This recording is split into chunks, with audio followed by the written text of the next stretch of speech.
Tukirejelea masuala ya ziara ya Papa Mtakatifu, eneo moja la Subukia linaaminika kuwa madhabahu makuu ya waumini wa kanisa Katoliki nchini Kenya.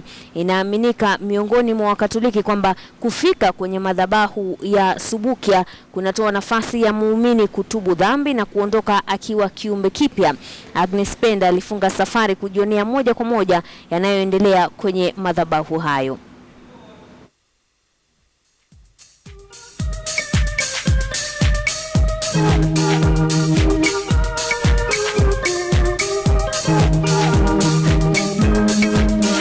Sehemu unayoingia ni eneo takatifu, ndicho kibao kinachokulaki unapokaribia kuingia mji wa Maria, eneo la Subukia, kaunti ya Nakuru.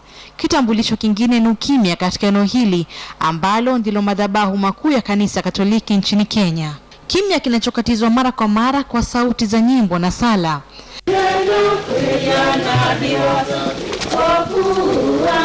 Na kila mgeni anayefika hapa basi ni sharti ashiriki ibada inayofanywa kwa kukwea mlima huu katika hatua 14 za kuashiria jinsi Kristo alivyoteswa kabla ya kifo chake. Ni sharti mahujaji kufanya ibada katika kila hatua ya njia ya msalaba hadi kuvikamilisha vituo vyote.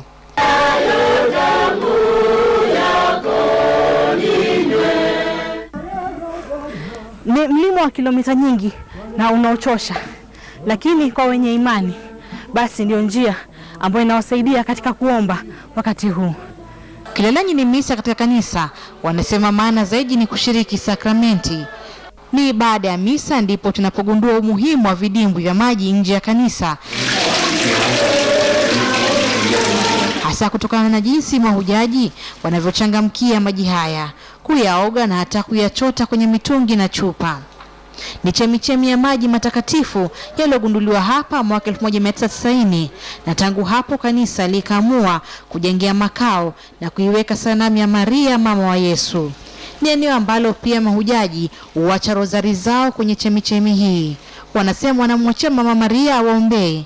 Wengi hufika hapa kwa ajili ya maji haya, wanayosema yana uponyaji na miujiza kwa maisha yao. Kulingana na mahujaji, maji haya pia yana baraka na huondolea matatizo. Mjerumani mmoja alikuwa na ugonjwa wa kujikunja vidole katika familia yao, ulikuwa ni ugonjwa wa familia. Na wakati alikuja akaambiwa kwamba alikuwa anafanya kule Gilgil Komboni Polytechnic, akaambiwa kwamba kuna maji hapa ya baraka. Akaja kwa imani. Alipoweka mikono yake ndani ya hiyo maji, alisema vidole vyake vilianza kufunguka, vikaanza kunyoka kabisa. Hasa kwa jinsi alivyogunduliwa katika hali wanayosema na kimiujiza. Walikuwa wanafieka tu kule juu na wakapata maji. Walipoendelea kuchimbua wakapata maji yanaongezeka. Na ikatukumbusha muujiza uliofanyika 1858 kule France, sehemu inaitwa Lourdes. Saint Bernadette was told by Mary to scrap somewhere with her hand. Kisha akakutana na hayo maji kidogo kidogo yakaongezeka. Mtawa Hilda amefika hapa kwa mara pili. Anasema mara ya kwanza kuja hapa alijionea miujiza sihaba iliyomvutia kuja tena. Mimi ni mwalimu. Nikifanya pii siku moja nachoka na kuwa mgonjwa, hata kujipindua kesho yake ni vigumu. Hata saa nyingine unamwadhibu mtoto. Ukimwadhibu mtoto unasikia mahali pana kuuma.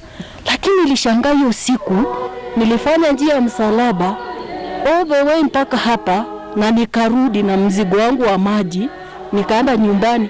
Kesho yake napiga magoti vizuri. Asubuhi niliamka mapema kuliko siku nyingine zote.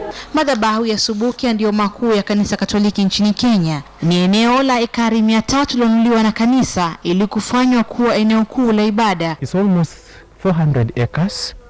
And the reason why actually they decided here, they wanted a place that can unite all the Kenyans.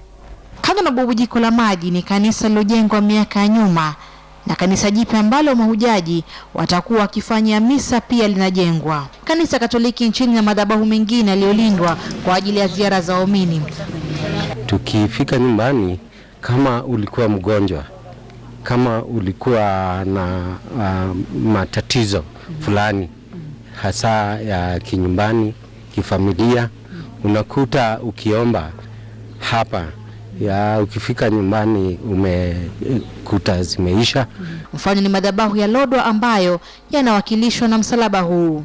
Wenyeji wakitumia madhabahu hayo hasa kuombea amani katika maeneo ya Turkana yanayokumbwa na misukosuko ya mara kwa mara. Agnes Penda, KTN leo.